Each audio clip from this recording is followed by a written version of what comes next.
Right, so Benjamin Netanyahu being the biggest barrier to a peace resolution between Israel and Gaza might not be major breaking news to some, but when this is the message finally being delivered by Israeli media itself now, in this case Haaretz, it's going to become a lot harder to ignore the fact that peace cannot and will not come whilst Netanyahu remains Prime Minister, and while his crackpot bunch of genocidal maniacs he calls a government continue to agitate for land grabs, more illegal settlements, putting their political ambitions first and foremost before the lives of the hostages held in Gaza. Whilst Israeli officials claim this to be the driving force behind their genocide in Gaza, their actions say the complete opposite, having killed more hostages than they've ever rescued. And with a Hannibal Directive now proven to have been issued on the night of October 7th to essentially kill their own people rather than let them be taken hostage, the evidence is stacking up even more. But now Haaretz have put out possibly the most damning piece yet on Netanyahu and this ongoing now 10-month-long saga, well, whilst they certainly do not excuse Hamas, they lay the blame for things having escalated to the point they have on Netanyahu's belief that by rescuing the hostages, his government will end up collapsing, and he is continuing to seek to avoid that at all costs. Right, so if you weren't already of the opinion that the ongoing assault on Gaza and the failure of one peace plan after another was all about keeping Benjamin Netanyahu in power at any cost, one of Israel's leading newspapers has in no uncertain terms done the equivalent of taking a big red marker pen and drawing a circle around this point just to emphasise it a bit more. Haaretz have published a piece the other day entitled "How Netanyahu has Systematically Foiled Talks to Release Hostages from Hamas Captivity."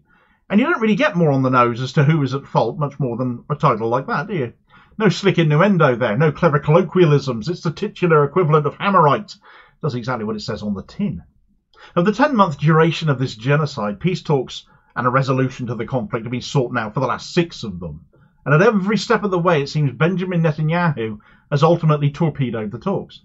Any agreement to end the siege, any release of the hostages themselves, no matter how much the families of said hostages have begged him to do what needs to be done to get their families returned to them, no matter the platitudes, the hugs, the warm words, ultimately getting the hostages back has never been his priority. Remaining in power and continuing to enact his awful apartheid regime upon people whose territories he illegally occupies. And this really should be obvious to anyone who has paid attention to the coverage more recently, certainly of what happened on the night of October 7th regarding those Hannibal directives, now proven and published, for example, as this excerpt from Middle East Eye shows, derived from reporting again conducted by Haaretz.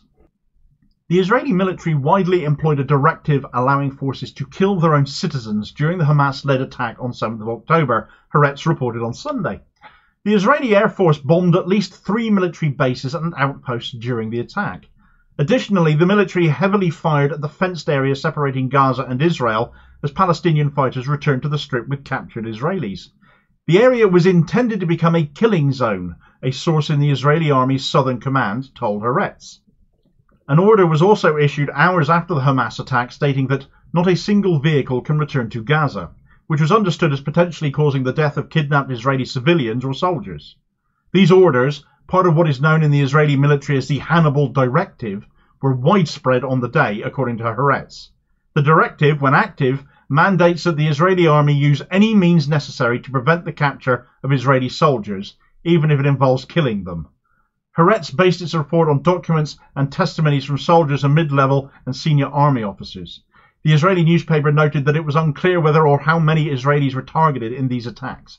However, cumulative data indicates many kidnapped people were exposed to Israeli gunfire and were at risk, it added. Any government who regards the lives of their own people so cheaply that orders them to be killed rather than let them be captured are not going to be the sort of government to negotiate for hostage returns, especially not with a state they are in an ongoing conflict with over how they are treated by the Israeli state as well. If Israel itself didn't hold so many Palestinian captives on trumped-up or even non-existent charges, this likely wouldn't even have been a thing, but they do. They have no moral high ground here, but when their own Prime Minister is also demonstrably wrecking any attempt to resolve the ongoing conflict that has erupted since, morality is just as non-existent as many of those charges are. So what has Netanyahu done each time to wreck matters? Well, the first attempt at a peace resolution, a roadmap to a permanent ceasefire, came 6 weeks after that humanitarian pause that we saw back in November, which saw 125 hostages released. This came just prior to the first Paris summit in January, where the Israeli war cabinet had decided to keep confidential the number of Israeli prisoners to be released for each hostage Hamas held, for fear that that would weaken their ability to negotiate. Well, that appeared to be music to Benjamin Netanyahu's ears, because he then started leaking the numbers, bringing accusations of trying to weaken the deal upon him. Upon the war cabinet and Mossad reaching a decision of where to begin their negotiations, what their stance would be, Netanyahu then arbitrarily toughened that stance up without consulting the war cabinet, cancelling the decisions they had made. And this all delayed the start of the Paris summit in the end, Qatar accusing Netanyahu, quite correctly, of putting his career first, undermining mediation, but it finally got underway on the 28th of January. The negotiation teams met, progress was apparently achieved. Yet when the team returned to Israel, Netanyahu put out 5 press releases stating all the gaps that remain. Every time progress was made when negotiations were at delicate stages, Netanyahu made it all as public as he could. Things brought up in private security talks that he then used to derail the deal, even going as far as saying reports about a deal being possible weren't true. Hamas, for its part, by early February, had put out a statement to say talks had been positive and the framework was well received. Netanyahu, in response, put out a statement to that saying that Hamas's answer to the hostage deal was actually negative. Now bear in mind here, Haaretz is an Israeli paper. It's not fond of Hamas at all. So for it to actually defend what Hamas said in the context of revealing Netanyahu's dishonest response, that's pretty significant stuff. After another failure to reach agreement in Cairo, the second Paris summit seeking a peace deal began in late February. A mandate for the negotiation team again was set. Netanyahu again changed this mandate arbitrarily at the last minute, limited the scope for negotiation on that occasion, and it was a complete failure. Attempts to reconvene the war cabinet and deploy negotiation teams to Qatar were stalled for virtually the entire month of March. Netanyahu having watered down the mandate for that negotiation team again, so that by this point it was virtually nothing. But by early April, mediators from other countries put enough pressure on Israel, the likes of Qatar, the likes of Egypt, to come to an arrangement on an interim deal which would see the release of another 33 hostages. Things got very close to a deal on this, apparently, and then it collapsed too. At this point, the IDF had just finished its genocide of Khan Yunis. Hard-right Finance Minister Bezalel Smotrich decided to hold an emergency party convention of his religious Zionist party in light of the negotiations, following which he met with Netanyahu, and whatever was said between the two men, it came out afterwards that his total victory plan against Hamas, Netanyahu's plan, required going into Rafah, where 2 million Gazans were holed up, as we know, having been forcibly displaced there by this point.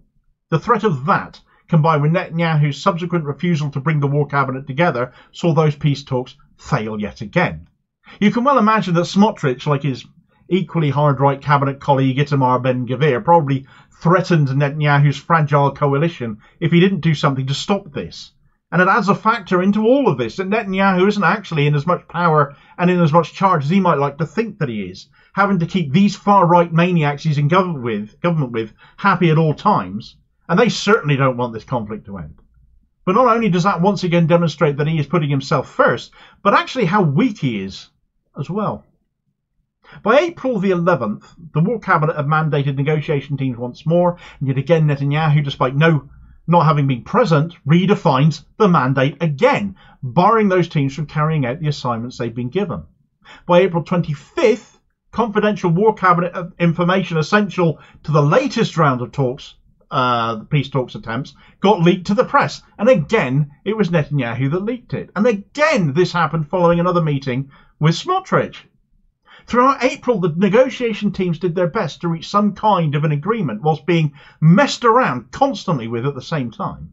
And by the 26th, they'd apparently reached some agreement. But we'll never know on what in particular because Netanyahu called them and cancelled the agreements over the phone.